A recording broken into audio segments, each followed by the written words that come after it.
Good evening everyone. देखो आज हम देखते हैं शुक्राणु की संरचना। शुक्र जनन की प्रक्रिया हमने देख ली थी। आज हम देखेंगे शुक्राणु की स्ट्रक्चर यानी कि शुक्राणु की संरचना।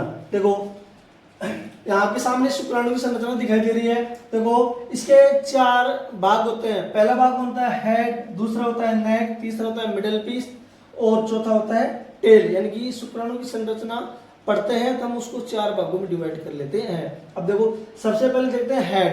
हेड में हमें क्या क्या दिखाई देता है? हेड में हमें एक तो न्यूक्लियस दिखाई देता है और एक एक्रोसोम दिखाई देता है। एक क्या दिखाई देता है? न्यूक्लियस। और एक क्या दिखाई देता है? एक्रोसोम। अब देखो जो ये एक्रोसोम होता है ना, एक्रोसोम एक टोपीनुमा संरचना होती है जो किसके ऊपर पाई जाती है? न्यूक्लियस के ऊपर एक टोपीनुमा संरचना पाई जाती है जिसको हम एक्रोसोम कहते हैं। एक्रोसोम को ही हम अग्र पिंडक भी बोलते हैं। हम ये भी बोल सकते हैं कि जो एक्रोसोम होता है ना, यानी कि मॉडिफाइड ऑफ जीबी यानी कि गोल्जी बॉडी के मॉडिफाइड होते हैं, या एक्रोसोम का निर्माण गोल्जी बॉडी से होता है। अब देखो जो एक्रोसोम होता है ना, एक्रोसोम में क्या होता है? जल अपघट्य एंजाइम्स पाए जाते हैं जैसे स्पर्म लाइसिन। देखो जैसे स्पर्म लाइसिन, ये लिख रखा स्पर्म लाइसिन। ये क्या पाए जाते हैं? जल अपघटनीय एंजाइम पाए जाते हैं स्पर्म लाइसिन। ये स्पर्म लाइसिन क्या करते हैं? अंडाणु के निषेचन में सहायता प्रदान करते हैं। देखो जो स्पर्म लाइसिन होते हैं अंडाणु के निषेचन में क्या करते हैं? सहायता प्रदान करते हैं। यानी कि अंडाणु के निषेचन में क्या करते हैं? सहायता प्रदान करते हैं। अंडाणु के निषेचन में हेल्प करते हैं। इतनी बात समझ में आ गई। अब देखो अभी न्यूक्लियस होता है। इस न्यूक्लियस में क्या पाया जाता है? इस न्यूक्लियस में जेनेटिक मटेरियल पाया जाता है। क्या पाया जाता है? जेनेटिक मटेरियल किसमें पाया जाता है? न्यूक्लियस में। हेड में 2 चीज हो गई, एक एक्रोसोम हो गया और क्या हो गया? एक न्यूक्लियस हो गया। अब देखो हेड के तुरंत नीचे हम क्या पढ़ते हैं? नेक।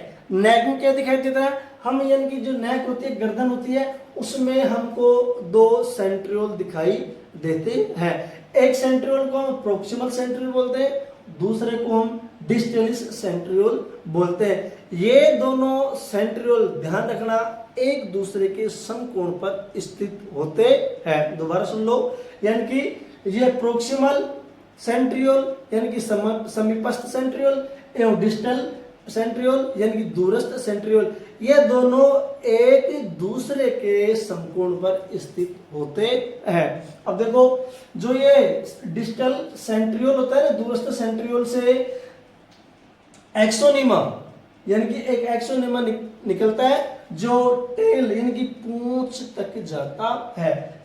डिस्टल सेंट्रियोल से एक्सोनोमा निकलता है जो कहां तक जाता है? पूंछ तक जाता है। अब आगे देखो यो हेड होता है ना, हेड यानी कि हेड के चारों तरफ, नेक के चारों तरफ यानी कि पूरे शुक्राणु के चारों तरफ एक पतली सी झिल्ली पाई जाती है। उसको क्या बोलते हैं? प्लाज्मा झिल्ली। यानी कि शुक्राणु की कंप्लीट बॉडी को आवृत करके रखती है। कौन? प्लाज्मा झिल्ली। अब देखो ये हो गया एक्सोनेमा। एक्सोनेमा के चारों तरफ असंख्य माइटोकॉन्ड्रिया पाए जाते हैं। क्या पाए जाते हैं? असंख्य माइटोकॉन्ड्रिया। अब कोई आपसे ये पूछ सकता है कि माइटोकॉन्ड्रिया शुक्राणु के किस पार्ट में पाए जाते हैं? माइटोकॉन्ड्रिया शुक्राणु के किस पार्ट में पाए जाते हैं? तो आप क्या बताओगे? मिडल पीस में। यानी कि मिडल पीस में असंख्य माइटोकॉन्ड्रिया पाए जाते हैं। इसलिए तो हम मिडल पीस को क्या बोलते हैं?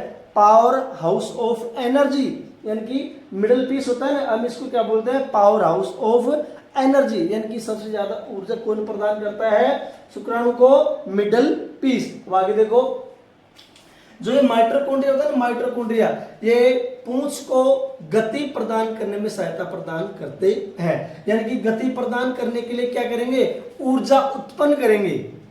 माइटोकॉन्ड्रिया पूंछ को गति प्रदान करते हैं, उसके लिए क्या करते हैं? ऊर्जा उत्पन्न करते हैं ताकि जो ये पूंछ वाला पार्ट होता है ना तैर सके, गति कर सके। ठीक है ना। अब लास्ट में क्या बचता है? टेल यानी कि पूंछ। पूंछ में क्या होता है कि जो शुक्राणु का सबसे लंबा भाग होता है, ध्यान रखना, ये पूंछ होता है ना, पूंछ शुक्राणु का सबसे लंबा भाग होता है। कौन? पूंछ। और ये क्या करता है, जो पूंछ होते हैं ना, पूंछ, इसमें क्या पाए जाते हैं? फ्लैजिला पाए जाते हैं, यानी कि मोटिलिटी, यानी कि गति करने में सक्षम होती है। और ध्यान रखना, एक्सोनेमा के सर्पिलाकार रूप में दोनों तरफ क्या पाए जाते हैं? माइटोकॉन्ड्रिया पाए जाते हैं। अब आगे देखो, आपने देखा होगा, चलो आज यही शुक्राणु की संरचना, इसके आगे हम देखते हैं। देखो मैं क्या लिखता हूं, देखो आपने देखा था यानी कि सेमिनल प्लाज्मा, इसको हम इधर कर देता हूं, सेमिनल प्लाज्मा। देखो seminal plasma, seminal plasma plus शुक्राणु, ध्यान रखना, सेमिनल प्लाज्मा प्लस शुक्राणु। अब इन दोनों को जोड़ देते हैं तो हमको क्या प्राप्त हो जाता है? स्पर्म या वीर्य बनता है। स्पर्म, स्पर्म या वीर्य बनता है। स्पर्म या हम इसको बोल देते हैं वीर्य। आ रही बात समझ में? यानी कि सेमिनल प्लाज्मा में अगर हम शुक्राणु को जोड़ दिया जाए तो हमको क्या प्राप्त हो जाता है? स्पर्म या वीर्य। अब देखो आपने पढ़ा है यानी कि प्रतिस्खलन, यानी कि जब प्रतिस्खलन यानी कि प्री एजुकेशन होता है तो उसमें 200 से 300 मिलियन स्पर्म क्या निकलते, बाहर निकलते हैं। तो हम लिख सकते हैं यानी कि प्रतिस्खलन, प्रतिस्खलन, प्रतिस्खलन में यानी कि 200 से 300 मिलियन, 200 से 300 मिलियन यानी कि स्पर्म बाहर निकलते हैं। 200 से 300 मिलियन स्पर्म्स बाहर निकलते हैं। इन 200 से 300 स्पर्म में भी 60% स्पर्म कैसे होने चाहिए? आकार, सामान्य आकार एवं आकृति में होने चाहिए। यानी कि इसमें से कितने? 60%, कितने? 60% स्पर्म, 60% स्पर्म आकार व आकृति में,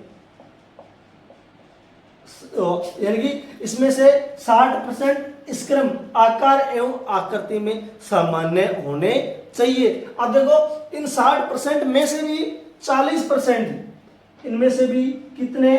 40% स्पर्म, 40% स्पर्म, ध्यान रखना, जनन सक्षम योग्य होने चाहिए गतिशीलता के लिए। ध्यान रखना, इनमें भी 40% जो स्पर्म होता है ना, जनन सक्षम यानी कि गतिशीलता के लिए जनन सक्षम होना चाहिए। दोबारा देख लो कि हम सेमिनल प्लाज्मा के साथ अगर हम शुक्राणु को जोड़ देते हैं तो हमें क्या प्राप्त हो जाता है? स्पर्म या वीर्य प्राप्त होता है, या स्पर्म या वीर्य बन जाता है। उसमें से प्री इजुकेशन यानी कि प्रतिस्खलन, यानी कि एक बार मैथुन में 200 से 300 मिलियन स्पर्म्स क्या निकलते हैं? बाहर निकलते हैं। उन स्पर्म्स में जनन के लिए यानी कि जनन सक्षम के लिए, ध्यान रखना, अब अगर जनन करते हैं उसके लिए 60% स्पर्म आकार एवं आकृति में सही होने चाहिए। और उनमें से 40% कैसे होने चाहिए? जनन सक्षम यानी कि जनन क्षमता के लिए या गतिशीलता के लिए सही होने चाहिए।